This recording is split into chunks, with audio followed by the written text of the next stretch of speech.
May mga bagay na hindi natin nakikita gamit ang ating mga mata, gaya na lamang ng amoy, damdamin, hangin at kaluluwa. Pero may mga taong may kakaibang kakayahan na makakita ng espiritu at iba pang elemento. Sila po ay mga psychic or medium na nagiging tulay sa pagitan ng mundo ng mga buhay at yumao. Kaya naman mga ka-RSP, makakasama natin ngayong umaga ang Lightseers, isang samahan ng psychics at astrologists para ipaliwanag sa atin ang psychism. Kasama natin ang co-founder at council member ng Lightseers na si Ms. Peachy Yoquino Valera at senior members sa sina Henson Wong Iham at Odell Ang. Magandang umaga po at welcome sa Rise and Shine Pilipinas. Good morning. Welcome. Good morning. Thank you for being with us this morning. Tell us, narinig kasi namin yung psychism or psychic reading. Paliwanag niyo sa amin, ano ba itong psychism, psychic reading? How do you do this? Okay. So, we can go first dun sa psychism, no? So, Okay. psychism para siyang umbrella term sa lahat ng konektado sa consciousness. Okay. Pinapaliwanag niyo yung mga phenomenon na, for example, ESP, kung narinig nyo, extrasensory perception, Okay. meaning na ultra-sensitive tayo sa mga bagay na hindi natin nakikita. So, mga bata, usually, mataas yung ESP nila. Meron dyan yung psychokinesis or nakakapaggalaw ka ng gamit using your mind. Ah, okay. Or telepathy. Pag kuwari kaya natin mag-communicate using only our brainwaves Parang or branches mentally. yung mga yon under psychism. Yes. Okay. Tapos, so, kumbaga, pag sinasabi mong psychic reading, may binabasahan ka, pwedeng may tool o wala, like you mentioned a while ago, yung sa tarot. Okay. Or kahit sarili mo, using yung tinatawag nating psychic skills or yung intuition na lahat tayo meron. No, sa Lightseers, ano yung, kasi if I'm not mistaken, maraming klase ng reading. Ano yung madalas or normal na ginagawa niyo reading? So I guess aside from tarot na nabanggit ni Peach, we do use yung mga innate na psychic abilities natin. No? Okay. Usually ang sinasabi nila, oy, may third eye ka. And usually ito pertains to nakakita. But dito sa Lightseers, or ang ginagawa namin, we use our different senses. Hindi lang sa pagkikita. Kunyari lang, ang usual na pag-uusapan, di ba? Ay, may nakita ko multo, ganyan. Pero dito sa amin, iba't ibang senses yung ginagamit namin. So Okay. even the sense of hearing, like for example, minsan nakakarinig tayo ng May mga... sense of taste ba? Meron. Oh my God, Oo, meron. minsan, sa mga ibang Okay. cases namin, for some reason, kahit wala namang physical source, nakatikim ng, kunyari lang, tugo, or minsan, chicken, kunyari lang, Tapos ang burger, dami sa mga ganyan. nagbe-breakfast po. Oo, Oo. no? Or for example, yung iba, nakaamoy, ito madalas natin naririnig, di ba? Minsan, Oo. wala naman, minsan Amoy bulaklak. Amoy bulaklak, Sa amoy akin, kandila. feeling ko lola ko.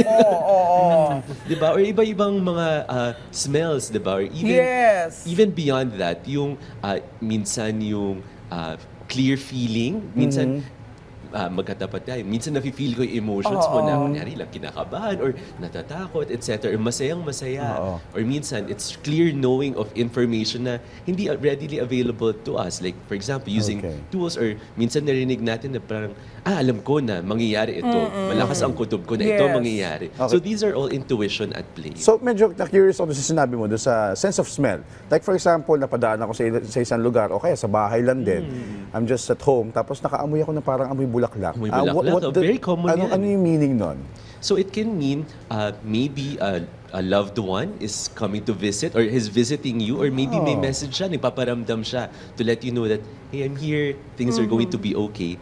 Basagin natin. Dahil makapangyari ng utak natin sa pagtingin sa mga ganitong klaseng bagay, hindi ba dahil makapangyari ng ating utak kaya iniisip natin ito? I think siya, mas innate to. Means, ang sinasabi natin, lahat naman tayo meron. Okay. I think yun. Sige, may si Odell yung Si Sir makaka-explain Odell. nito. Okay. We believe sa sa Lightseers na lahat ng tao may inherent gift ng psychic abilities. Okay.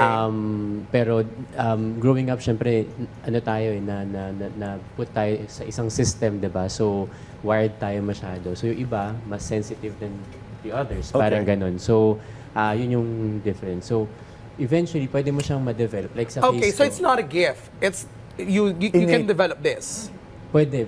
Parehas. Yes, parehas. It can be a gift, it can be Yes, developed. yes, Okay. Yes. So yun. So, yun yung connection dun sa sinasabi kanina ni Henson. Okay, so, yeah, makapangina ng utak para makatingin Parang ano sa lang ganitong siya, di ba? klaseng Yung bagay. skill ng pagkanta, sometimes may mga tao na inherently magaling na kumanta. Yes, Yung iba oo. naman, talagang pinag-practice. Para si Joshua, actually, medyo uncertain ako ngayon. Feeling ko baka binabasa tayo ng mga Hindi naman. So you're saying is para ano yun, para ma-maximize yung potential ng senses, ganun ba? Para, I mean, you teach that, parang Yes. ganon. Correct. Kasi sa amin, it's not only about yung, thrills and everything. Kasi ang worry nila, when we hold psychism workshop, bubukas ba ako? That's the common Yes. question. But sabi namin, no, it's just getting to know the psychic skills that we have innately yun, Okay. pagka panganak pa lang natin. Pero, dinedevelop natin siya para for practicality. May question ako. Like for example, I have some friends na medyo prone sa parang they attract spirits, bad spirits. Will this help them? Yes, it can.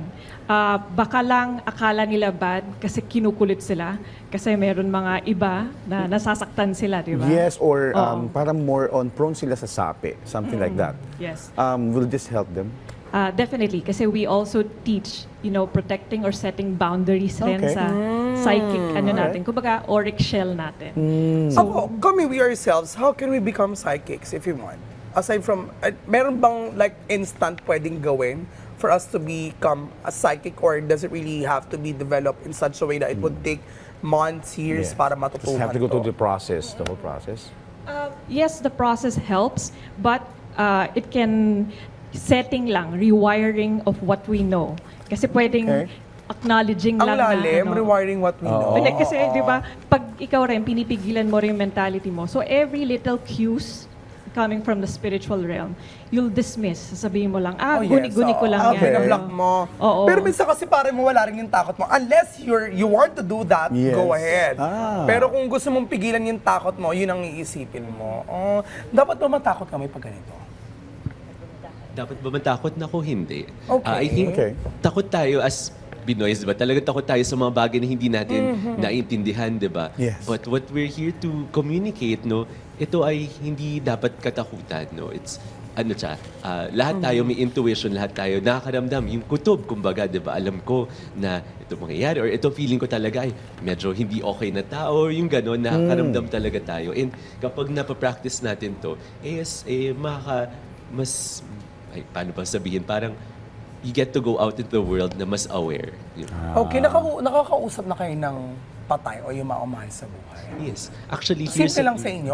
Parang simple lang nilang sinagot, yes. Yes, Ha? parang tinext lang. Oo. Yes, or andito na kami, dito tayo, parang Paano ganon. yung ginawa yun? Ako for personal experience, isa ako sa examples na growing up, talagang closed ako. Ako hinone ko talaga ang intuition. Okay. And para sa mga viewers, I guess, to further understand kung anong ginagawa namin, talagang we help those with paranormal concerns. So talagang nilalapitan kami kasi may mga bagay na nangyayari sa bahay nila na hindi nila maintindihan, and that's why we're here to help. Well, mga ka-RSP, ito yung mga bagay na magandang pag-usapan dahil binubuksan natin yung mundo at mga bagay na ilang tao lang ang maalam. Maraming salamat po, Light Seers, for joining us this Maraming morning. salamat. Thank you so Salamat. much.